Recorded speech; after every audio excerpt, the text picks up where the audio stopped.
Hello, everybody. This is Richard Cespedes Macas. I want to talk about another topic of spirituality. This one's a very near and dear, really hot topic that I think is really needs to be shared by me. I've spoken about this in other videos too. It's about reaching a conclusion in existence itself, not just in living life like death. That's a conclusion, but also in the afterlife to reach a conclusion there. And the spirits in the afterlife as a whole, they have a habit of living in eternal existence, which is what they are. They have no choice, you know. And we have to understand that when we die, we go into eternity, and we don't live like humans. We don't sleep or nothing like that. We just start off, and we're used to it. It's our natural habitat. But the thing is, though, is that living life is the issue that I have. Um, there's lots of stresses, lots of trauma that happens. And I know that when you die, all those things are all dissolved. They're left behind, and you're a-okay as soon as you cross over, and you just let everything go. But the problem with that is that it really doesn't make sense to continue to keep on living life itself. It doesn't seem logical why we keep on doing it. They never seem to have a sense of satisfaction. There's no satisfaction. They don't feel that they're satisfied to me. They keep on living and dying and living and dying. It's like they have to think logically. Okay, like think of this as an example. Let's say that you want to go swimming, and you jump into a pool of water. Well, you've done it a million or 100 times. And okay, think of it like this. This is a metaphor of life, an example. You know that when you go into that, before you go into that pool of water, you're dry before. But as soon as you jump in and you get out of the pool of water, you're going to return back to being dry. Think of that for a minute. It's like when the spirits come to live, they know before they come and live that they're going to come right back to where they were, where they first started, where they first began. They can never escape the truth of what they are. They had to learn to accept the truth of what they are. That's life and death. The spirits need to think of it logically like that. And the same thing with, like, before they come and live, they know damn well that when they die, they're gonna come right back to where they started, right where they started from the beginning. It ain't gonna be no damn difference. It's always gonna be the same damn thing. I'm sorry for getting angry, but I'm a little bit passionate about what I'm saying here. Is that the spirits, they just don't know when to quit, though. That's the thing. It's like this. We need to, like, the spirits need to realize that they have to want to reach a conclusion. It's like I want us to have a grand finale. Let's just have a big old blowout, a grand finale, something we can feel proud of as people, the living and the dead, but especially the dead, so that we can look back on it and say, we did that.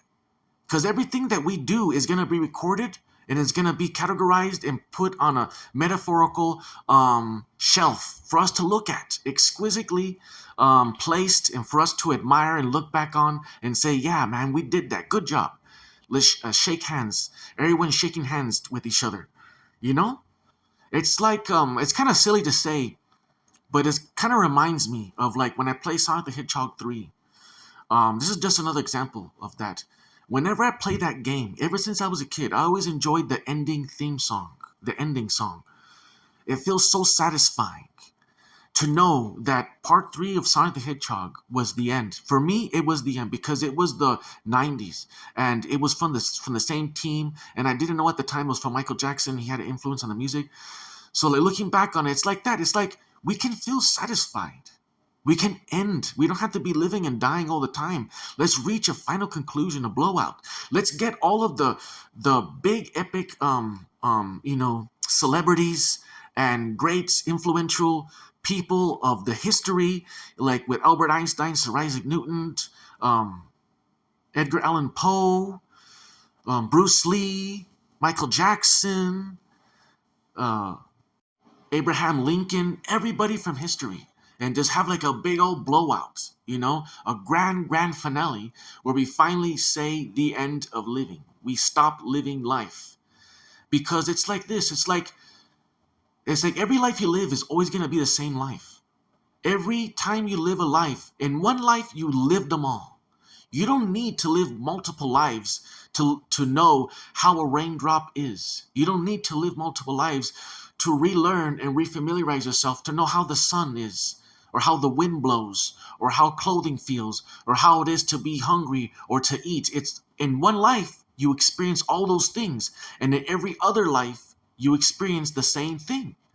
In one life you live them all. Continuing to live life is the equivalent of reading a book that never reaches an end. You know, what happens? What's the point? What's the meaning? What happens to the characters? What do they learn?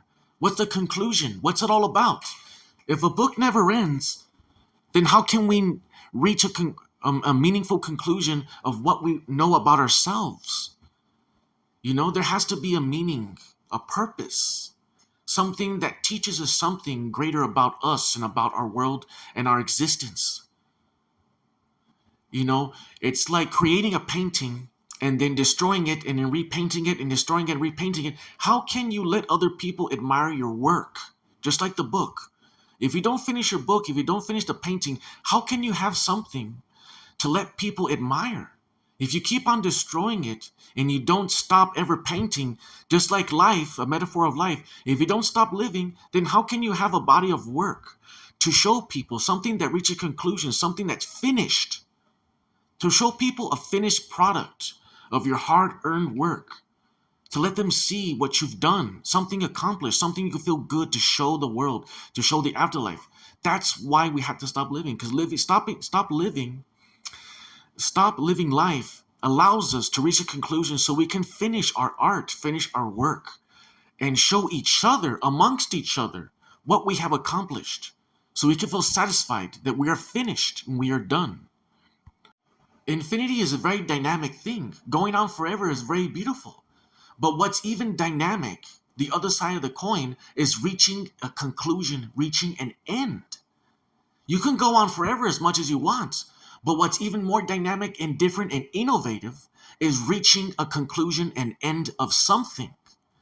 The afterlife knows infinity, but what they don't explore is reaching an end of something, reaching the end, a conclusion of something that they have created. And that's something that we have to explore when we reach the afterlife. We have to promote this type of thing so that we can stop and say, you know what? We did good. We went all out and we shut the game down. We went all out and we did our damn best. Now it's time to call it quits. Let's do this. Let's try to do something dynamic. Let's really, really consider this. Really powerful. Let's try to reach an end so that we can be satisfied with what we've done. And you can't be really satisfied with something until it's over. That's when you know that you can be satisfied. So when I share that with you guys, let's do this.